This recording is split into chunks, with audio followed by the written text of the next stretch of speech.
యోహాను సువార్త 15వ అధ్యాయం 16వ వచనం నుంచి 21వ వచనం వరకు. మీరు నన్ను ఏర్పరచుకొనలేదు. మీరు నా పేరట తండ్రి ఏమి అడుగుదురో అది ఆయన మీకు అనుగ్రహించినట్లు మీరు వెళ్ళి ఫలించుటకునో మీ ఫలము నిలిచి ఉండుటకునో నేను మిమ్మల్ని ఏర్పరచుకొని నియమించితిని. మీరు ఒకరినొకడు ప్రేమింపవలనని ఈ సంగతులను మీకు ఆజ్ఞాపించుతున్నాను. లోకము మిమ్మల్ని ద్వేషించిన ఎడల మీకంటే ముందుగా నన్ను ద్వేషించినని మీరు ఎరుగుదురు. మీరు లోక సంబంధులైన ఎడల లోకము తన వారిని స్నేహించును. అయితే మీరు లోక సంబంధులు కారు. నేను మిమ్మల్ని లోకములో నుండి ఏర్పరచుకుంటుని, అందుచేతనే లోకము మిమ్మల్ని ద్వేషించుచున్నది. దాసుడు తన యజమాని కంటే గొప్పవాడు కాడని నేను మీతో చెప్పిన మాట జ్ఞాపకం చేసుకున్నది. లోకులు నన్ను హింసించిన ఎడల మిమ్మల్ని కూడా హింసింతురు. నా మాట గైకొనని ఎడల మీ మాట కూడా గైకొందరు. అయితే వారు నన్ను పంపిన వారిని ఎరుగరు కనుక నా నామము నిమిత్తము వీటన్నిటినీ మీకు చేయుదురు. ఈ 15వ అధ్యాయంలో మనం చూస్తున్న రీతిగా తండ్రి వ్యవసాయకుడు, మన ప్రభువు నిజమైన ద్రాక్షవల్లి. ఆయన యందు విశ్వసించిన వారందరూ కూడా తీగలుగా ద్రాక్షవల్లిలో ఉన్నటువంటి వారు. వారిని గురించి ప్రభు అనేక విషయాలు మాట్లాడుతూ మనం ఫలించాలని, మనం ఫలము నిలిచి ఉండాలని, తర్వాత నిలిచి ఉండడం ద్వారా మనము సంతోషం పరిపూర్ణం కావాలనే సంగతులను చెబుతూ వారితో వచ్చాడు.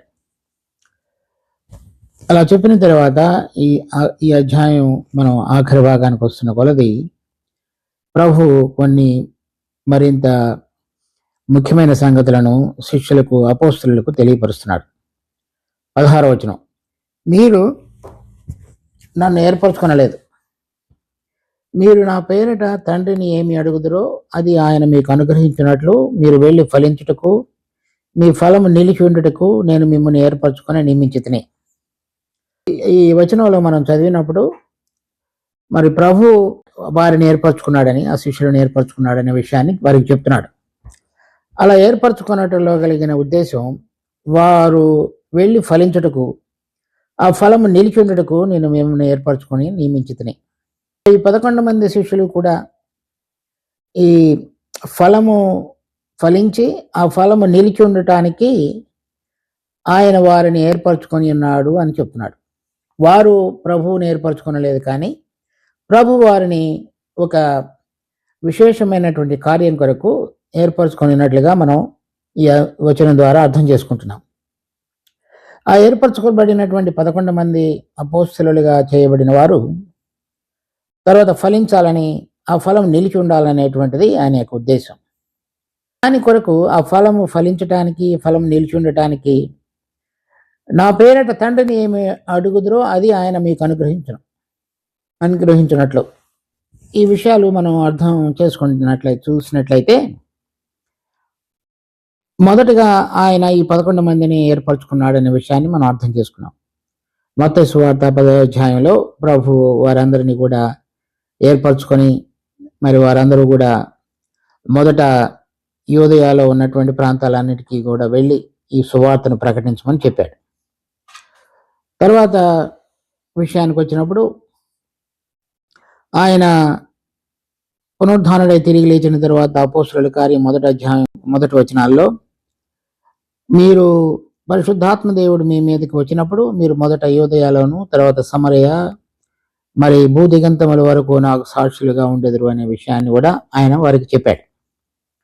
కనుక ఈ వారు అంతరంగంలో, స్వభావంలో మార్చబడి ఆత్మ ఫలాలు, వెలుగు ఫలాలు, నీతి ఫలాలు ఫలించుట అనేటువంటిది మాత్రమే కాకుండా ఆ దేవుడికి సంబంధించినటువంటి పని విషయంలో, అంటే అనేక మందిని ఆయన రాజ్యంలోనికి తీసుకుని రాగలగటానికి పనికి రాగలిగిన విధంగా ఫలింపు. అంతకు మునుపు మనం చూసినటువంటి ఈ ఫలింపు అనేటువంటిది 8వ వచనంలో, మీరు బహుగా ఫలించుట వలన, తర్వాత మనం ఆయన యందు నిలిచిండుట ద్వారా మనము ఫలించుట అనేది 4వ వచనంలో అలా చూస్తున్నాం.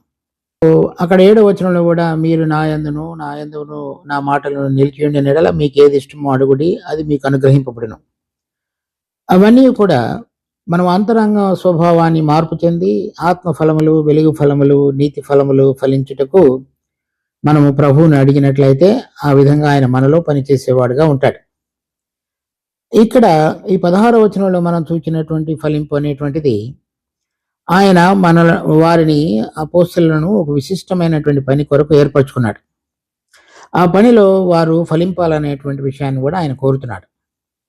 అది ఆ ఫలం నిలిచి ఉండాలనేటువంటిది కూడా ఆయన వారికి తెలియజెప్తున్నాడు. ఈ విషయంలో మీరు ఏమి అడుగుతారో అది తండ్రి మీకు అనుగ్రహించినట్లు. అందుచేత అపోస్తలుల కార్యం 1వ అధ్యాయంలో ప్రభు పునరుత్థానుడైన తిరిగి లేచిన తరువాత వారితో మాట్లాడినప్పుడు మీరు భూదిగంతముల వరకు సాక్షులుగా చేయబడతారు అని చెప్పినప్పుడు, మీరు పరిశుద్ధాత్మ వచ్చినప్పుడు మీరు బలమును పొందేది, శక్తిని పొందేదరు. ఆ విధంగా 2వ అధ్యాయంలో 3,000 మంది, తర్వాత 4వ అధ్యాయంలో 5,000 మంది, అలా తర్వాత 10వ అధ్యాయంలో కొర్నేలియస్ ఇంటిలో అన్యజనులైన వారు, 8వ అధ్యాయంలో మరి సమరయలో ఉన్నవారు ఫిలిప్ ద్వారా, ఈ విధంగా రకరకాలుగా ఆ ఫలింపు అనేటువంటిది విస్తరిస్తూ భూదిగంతముల వరకు వ్యాపించింది. అది నిలిచి ఉండాలనేటువంటిది ఆ విధంగా ఆ రోజులలో వారు చేసినటువంటి పని, రాసినటువంటి పత్రికలు అవన్నీ కూడా మనకు స్ఫూర్తిదాయకంగా ఇప్పటి వరకు నిలబడి ఉన్నాయి. అందుచేత ఆ ఆ విధమైనటువంటి పని కొరకు ఆయన వారిని ఏర్పరచుకున్నాడు అని చెప్తున్నాడు. అది మనం గమనించాలి. కనుక వీరు 7వ వచనంలో మన అంతరంగంలో మార్పు కొరకై అడగవలసినటువంటిది అవి మనకు అనుగ్రహించబడతాయి యథార్థమైన హృదయంతో అడిగినప్పుడు. ఇక్కడ 16వ వచనంలో వెళ్ళి అడిగినప్పుడు ఫలించేటువంటివి మన సేవా పరిచర్యలో ఏవైతే అనేక మంది రక్షణ పొందాలని, రక్షణ పొందిన వారు ఏ విధంగా ఫలించాలో, తర్వాత దేవుని విషయాలు అర్థం చేసుకొని దేవుని కొరకు జీవించాలో, ఆ పరిచర్యలో కూడా అడిగేటువంటి విషయాలను మరి కుమారుని నామంలో మనం అడిగినప్పుడు తండ్రి వాటన్నిటినీ కూడా అనుగ్రహించేవాడుగా ఉంటాడు. ఇది మనలో జరగవలసిన కార్యం విషయంలో ఫలింపు, మన సేవా పరిచర్యలో జరగవలసినటువంటి కార్యంలో ఫలింపు. ఈ రెండింటి విషయంలో కూడా మరి యథార్థమైన హృదయంతో ఆయనను ప్రేమిస్తూ ఆయనలో నిలిచి ఉండే వారి విషయంలో మరి మనలో మార్పు, మన ద్వారా ఇతరుల హృదయాలలో పనిచేసేటువంటి విధానం రెండింటిలో కూడా ఫలింపులోనికి మనలను తీసుకుని వచ్చేవాడుగా తండ్రి ఉంటాడు. తర్వాత 17వ వచనం, మీరు ఒకరినొకడు ప్రేమింపవలనని ఈ సంగతులను మీకు ఆజ్ఞాపించుతున్నాను. తర్వాత 16వ వచనంలో ఇంకొక విషయం మనం చూడాలి. మీరు నన్ను ఏర్పరచుకొనలేదు, తర్వాత చెప్తున్నాడు నేనే మిమ్మల్ని ఏర్పరచుకుని నియమించితిని. కనుక ఈ సేవా పరిచర్య కొరకు మరి ఇంకా మనం దేవుని సంబంధమైన కార్యాలు జరిగించడానికి ఒక మనిషి ఇంకొక మనిషిని నియమించడం అనేటువంటిది కాదు, కానీ తండ్రి మరి కుమారుడు మనలను ఆయన ఏర్పరచుకొని నియమించేవాడుగా ఉన్నాడు ఆ పని కొరకు, ఆ విధంగా ఫలించడానికి. ఆ విషయాన్ని కూడా మనం గమనించాలి. మరి అనేకమైనటువంటి సంస్థలు లేక కొన్ని ఒక ఆర్గనైజేషన్స్ అని పిలువబడేటువంటి క్రైస్తవత్వంలో ఒక్కొక్క మనిషి ఇంకొక మనిషిని నియమించేవాడుగా ఉన్నాడు. కానీ ఇక్కడ మనం మరి ఆయన మనల్ని ఏర్పరచుకొని ఒక ప్రత్యేకమైనటువంటి పని కొరకు మనని అప్పగించి దాని కొరకు నియమించేవాడుగా కూడా ఉన్నాడు. ఆ విషయాన్ని కూడా మనం గమనించాలి. 17వ వచనం, మీరు ఒకరినొకడు ప్రేమింపవలనని ఈ సంగతులను మీకు ఆజ్ఞాపించుతున్నాను. ఈ విషయములన్నింటిలో కూడా మరి మాటి మాటికి ప్రభు మీరు ఒకరినొకడు ప్రేమింపవాలనే విషయాన్ని మాటి మాటికి చెప్తూ వచ్చాడు. ఇక్కడ 13వ అధ్యాయం 34వ వచనంలో కూడా మీరు ఒకరినొకరు ప్రేమింపవలనని మీకు క్రొత్త ఆజ్ఞ ఇస్తున్నాను. నేను మిమ్మల్ని ప్రేమించినట్టే మీరును ఒకరినొకరు ప్రేమింపవలను. మీరు ఒకని ఎడల ఒకడు ప్రేమ గలవారైన ఎడల దీన్ని బట్టి మీరు నా శిష్యులని అందరూ తెలుసుకుందరు. ఆ విధంగా అందరూ తెలుసుకొనబడాలి అంటే వారిలో ఒకరి పక్షంగా ఒకరికి ప్రేమ ఉండాలనే విషయాన్ని మరలా ఆజ్ఞాపిస్తున్నాడు. కనుక మనకు కలిగేటువంటి పరిస్థితులు, వ్యతిరేకమైనటువంటి భావనలు, వీటన్నిటిలో కూడా మనము దేవుని పిల్లలమని తెలియపరచబడగలగటానికి, మన పరిచర్యలో కూడా నిలబడి ఉండగలగటానికి ఒక ముఖ్యమైన విశేషమైనటువంటి గుణం మనలో కనబడవలసింది ఒకరినొకరం ప్రేమించుట. దాని విషయంలోనే 7వ వచనంలో చెప్తున్నాడు, నా యందు మీరును నా మాటలు నిలిచి ఉండే నెడల మీకేది ఇష్టమో అడుగుడి.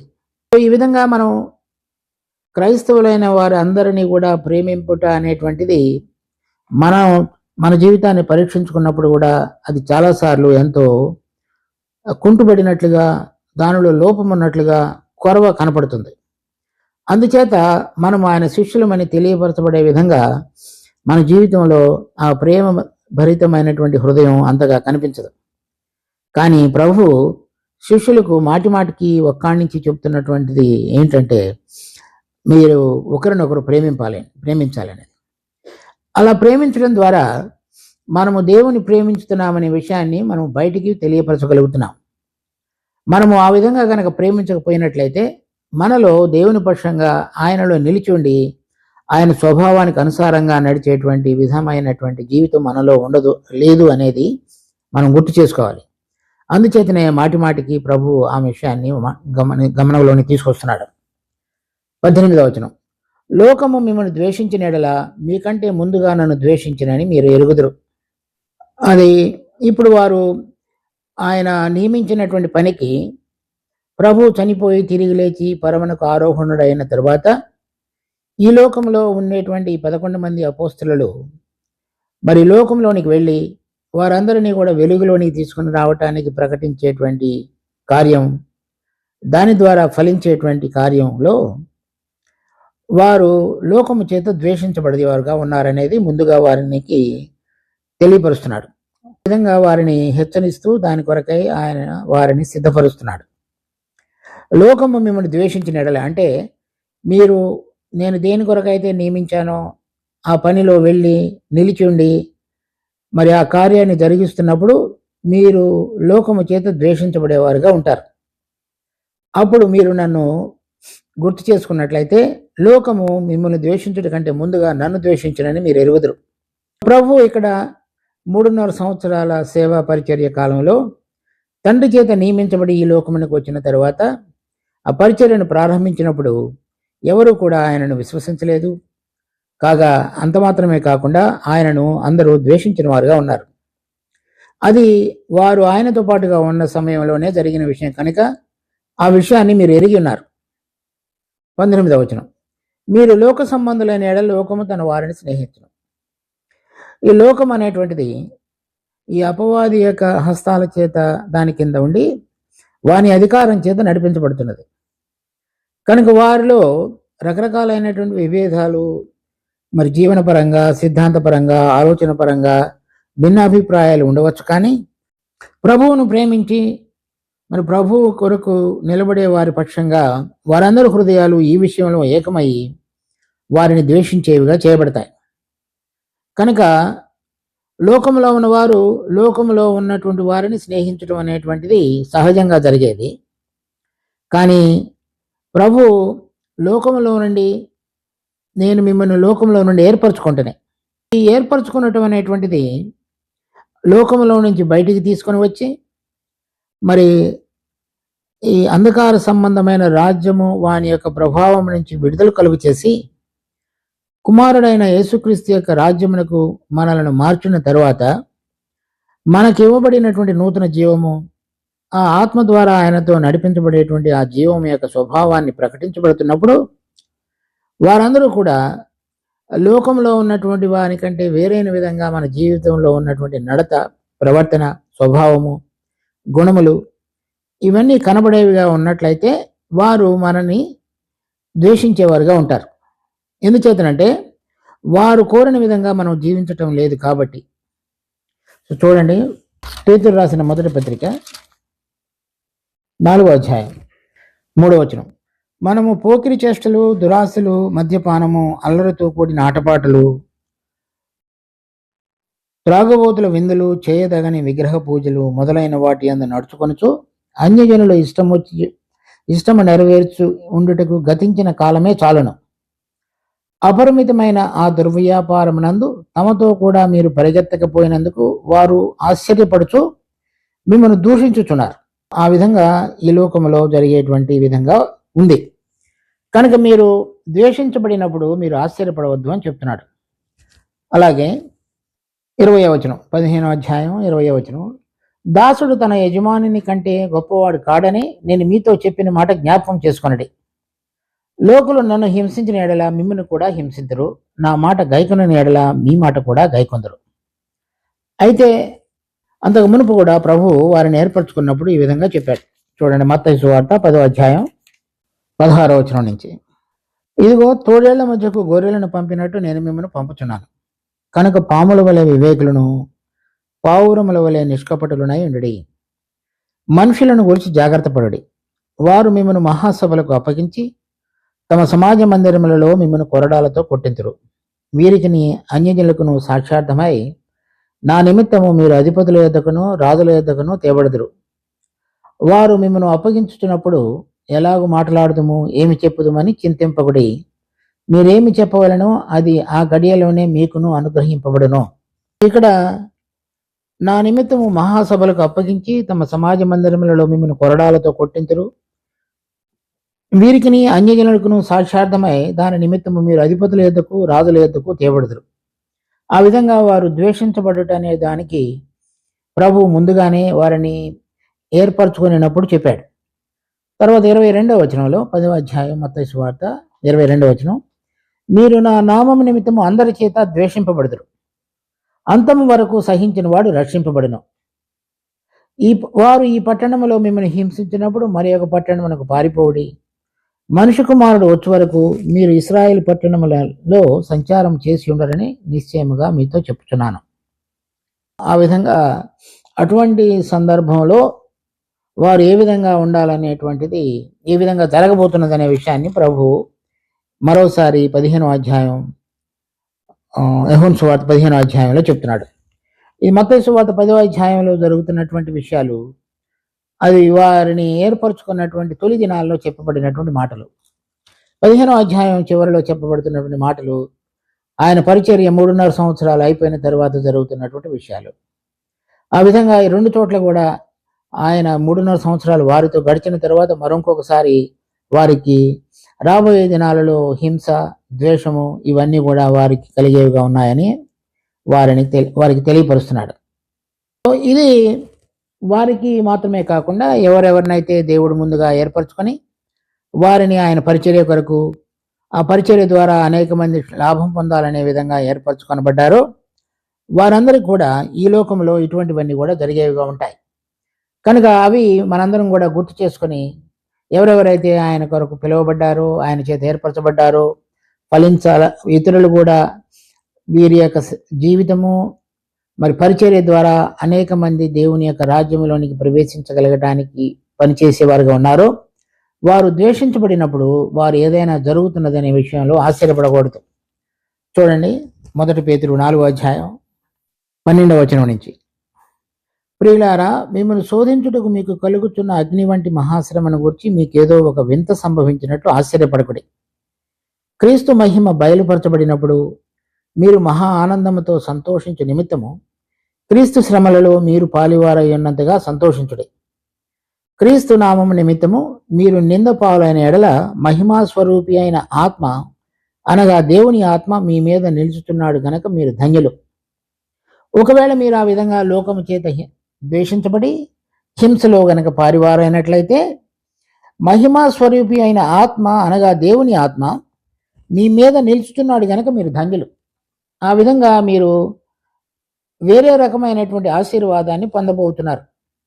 కనుక మీరు ఆయన చెప్పిన విధంగా ఆయనలో నిలిచి ఉండి అంతరంగ స్వభావంలో మార్పు చెందుతూ ఆయన ఏర్పరచుకోబడినటువంటి పనిలో మీరు ప్రవేశించి ఆ పనిలో ఫలింపులోనికి తీసుకుని రాబడగలగటానికి జరిగే సందర్భంలో మీకు హింస, ద్వేషము ఇతరుల ద్వారా కలిగినప్పుడు అవి మీకు ఎంతో ధన్యకరమైన విషయాలనే విషయాన్ని మనకు గుర్తు చేయబడుతున్నాం. తర్వాత పౌలు తిమోతికి రాసిన పత్రికలో కూడా 2వ తిమోతి పత్రికలో ఇదే విషయాన్ని చెప్తున్నాడు. తిమోతికి రాసిన 2వ పత్రిక 3వ అధ్యాయం 12వ వచనం, క్రీస్తునందు సద్భక్తితో బ్రతకను ఉద్దేశించు వారందరూ హింస పొందుదురు. ఇది మనందరం కూడా గుర్తుపెట్టుకోవలసిన విషయం. కనుక ఎవరైనా నేను పరిచర్యలో ఉన్నాను, లేక దేవుడు నాకు అప్పగించిన దానిని జరిగించుతున్నాను అని కాబట్టి నన్ను ఎవరు ద్వేషించకూడదు, హింసను పొందకూడదు అనుకున్నట్లయితే అది మనం పొరపాటు పడుతున్నాం. కనుక ఇటువంటి సందర్భంలో మరలా ఇంకొకసారి 16వ వచనం చూడండి, మీరు నా పేరిట తండ్రిని ఏం అడుగుదురో అది ఆయన మీకు అనుగ్రహించినట్లు.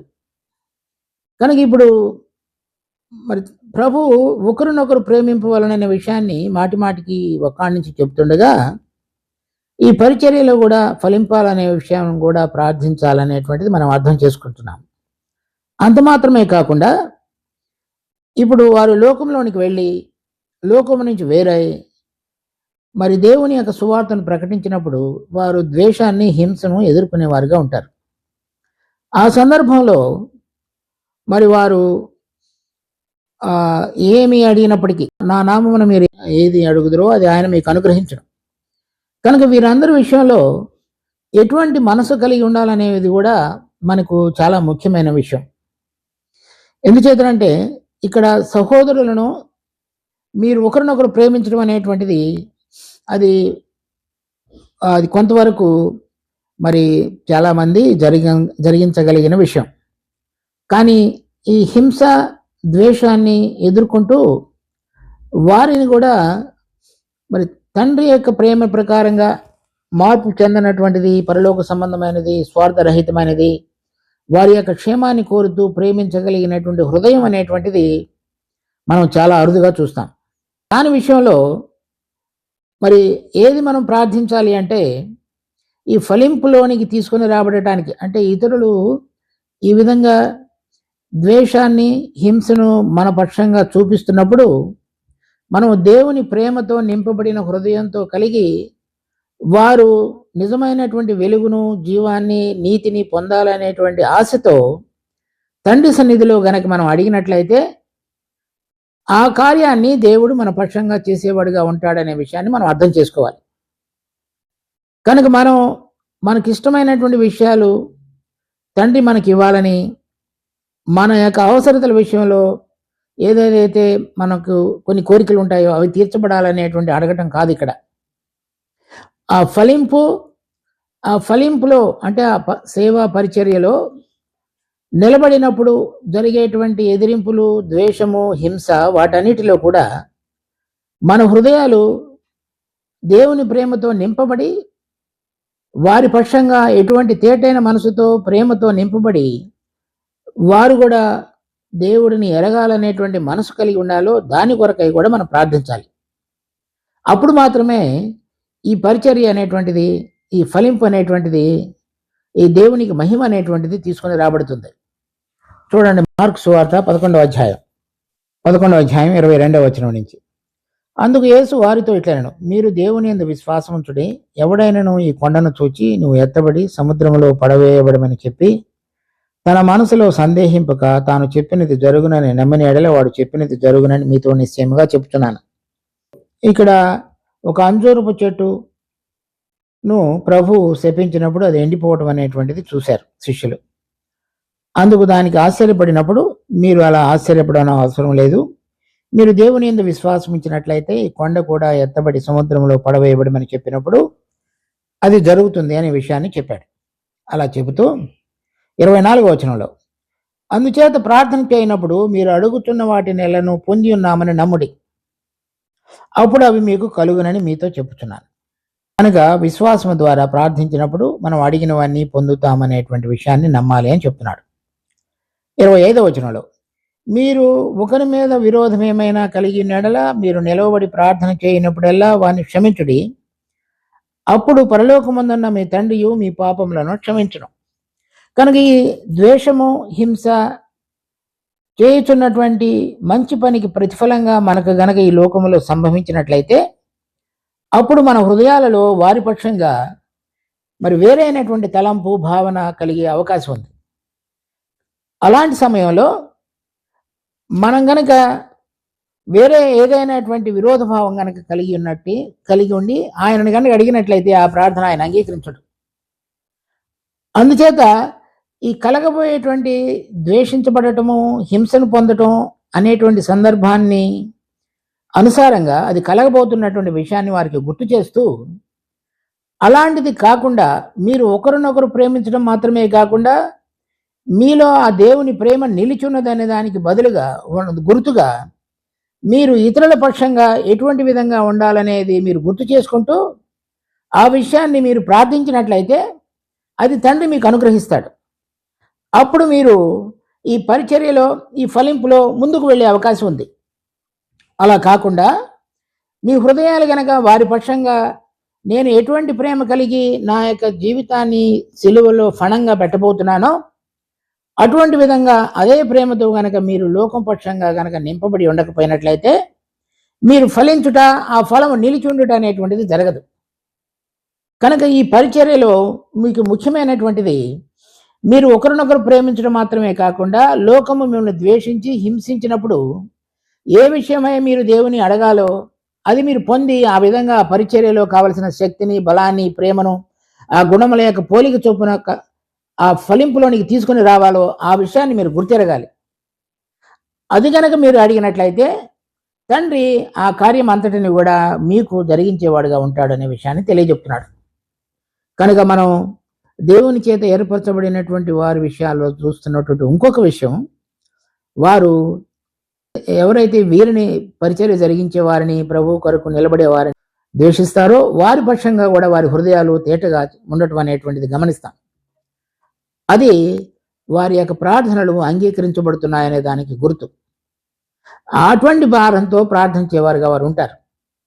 కనుక మనం ఎటువంటి తేటైన మనసును కలిగి ఉండి మన ప్రార్థనలు, మన పరిచర్య, మన జీవితము ఆ విధంగా ఉన్నప్పుడు ఎటువంటి ఫలింపులోనికి తీసుకుని రాబడుతుందో, మరి ద్రాక్షావల్లి ఏ విధంగా తన్ను తాను అప్పగించుకున్నాడో, వారు ఆయన అందరి కొరకు అందరి చేత ద్వేషించబడినప్పటికీ అందరినీ ప్రేమించిన వాడిగా ఉన్నాడో, అదే దృక్పథంతో మనం కూడా ఫలించి ఆ ఫలము నిలిచి ఉండి జీవించాలనే విషయాన్ని అపోస్తలులకు, ఆయన ఏర్పరచుకున్న శిష్యులకు ఆయన బోధిస్తున్నాడు. సో ఆ విధంగా మనం కూడా జీవించగలిగటకు దేవుడు మనకు కృప చూపించును గాక. ప్రార్థించుకుందాం. మా జీవం కలిగిన తండ్రి, మీ కృపను బట్టి మీకు ఎంతో వందనాలు. మరి ఏ విధంగా అయితే మీరు ఈ బిడ్డలను ఏర్పరచుకొని మరి ఒక ఫలించటానికి నియమించారో ఆ ఫలింపు అనేటువంటిది మరి వారు జరిగించిన జీవితాల్లో జరిగిన కార్యాలు ఎంతో దొడ్డవి, ఎంతో ఉన్నతమైనవి. వాటన్నిటి ద్వారా మేము ఎంతో లాభం పొందగలిగేటట్లుగా ఈ తరంలో కూడా ఆ విధంగా మాకు ఆ జీవవాక్యాన్ని ఉంచారు. కనుక మేము సరైన విధంగా దాన్ని అర్థం చేసుకుంటూ దానికి తగిన విధంగా ఆ విలువను కలిగి జీవించుటకు మాకు వీరు సహాయం చేయండి. మా హృదయాలు ఒకరి పక్షంగా ఒకరికి ప్రేమతోనూ, మమ్మల్ని ద్వేషించే వారి పక్షంగా, హింసించే వారి పక్షంగా మా హృదయాలు మీ ప్రేమతో నింపబడినవిగాను, ఆ విధంగా మేము ఫలించుటకు, ఆ ఫలము నిలిచి ఉండటకు, ఆ విధంగా నిలిచి ఉండటానికి ఏ విధంగా ప్రార్థన చేయాలో ఆ విధంగా ప్రార్థించగలుగుటకు మాకు మీ కృపను దయచేయమని వేడుకుంటూ మా రక్షకుడు ప్రభు అయిన యేసు నామమున అడిగి వేడుకుంటున్నాం తండ్రి. ఆమేన్.